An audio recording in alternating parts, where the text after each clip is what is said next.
I was 17 and growing up in the Howell Park area of Evansville, Indiana. It was the summer of '97. I had just finished my junior year, was heading into my senior year.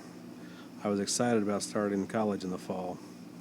It was like any other summer vacation, hanging out with friends, rocking out with Mike Sanders on the radio, partying, just having a good time, and enjoying what remained of our childhood.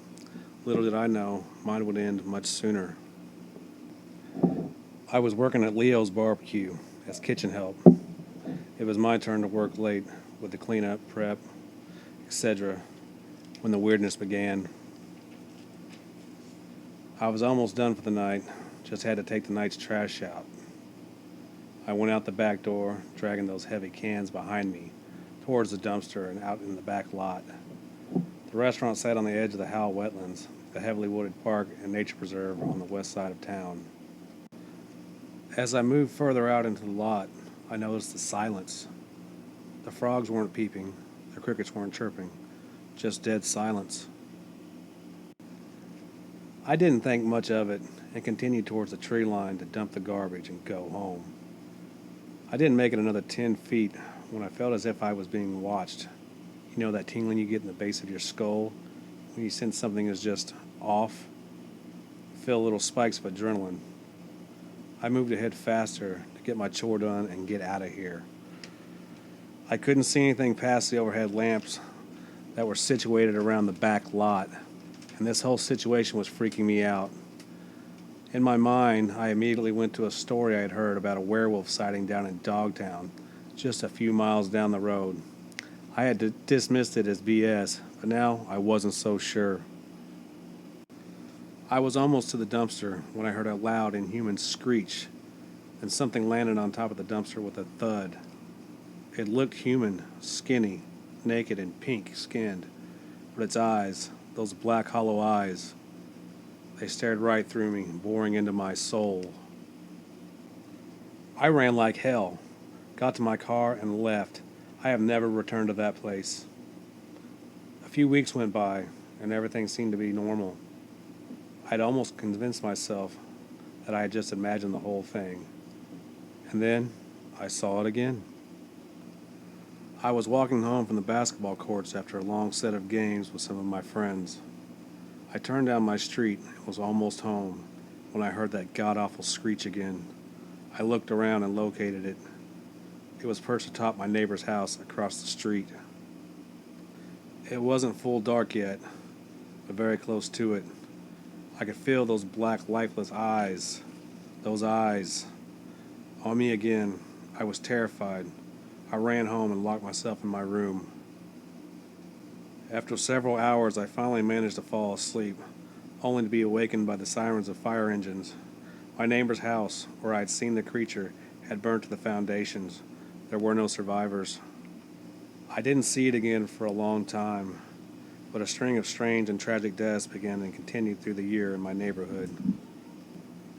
Although I didn't see him, I could feel his presence, that sense of dread and malice. I didn't sleep well anymore. I could hardly eat. When school started again, I went from a solid B student to D's and F's. I hardly did anything that year. My parents sent me to a shrink, put me on antidepressants. None of it helped. I didn't talk about what I'd seen or what I knew. I didn't want to be committed to a psych ward. That was the worst year of my life. That miserable school year finally came to an end and I graduated high school. My 18th birthday was just over a week away when I saw him again. I had just dosed myself with some sleep meds and crashed out hard. When I woke from a dead sleep to find it leaning over me, its black eyes staring into mine, I could feel its breath on my face. It smelled of despair. I just laid there, looking back into those dark pits of eyes. I didn't dare move, just lay there, motionless, hoping it would just go away. But it just continued to watch me until the sun started to come up. It finally left through my bedroom window. My 18th birthday came without incident, but I'd had enough.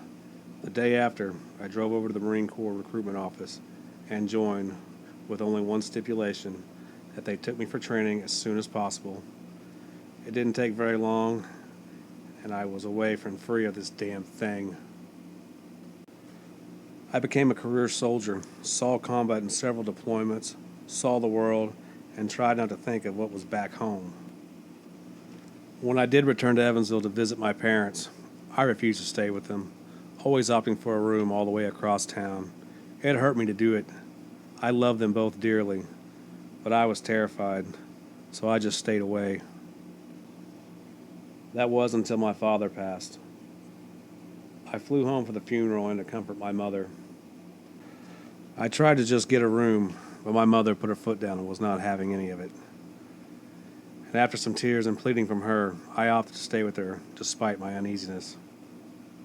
A few days passed, and I didn't see or feel anything until my last night there. I felt his presence just outside my window.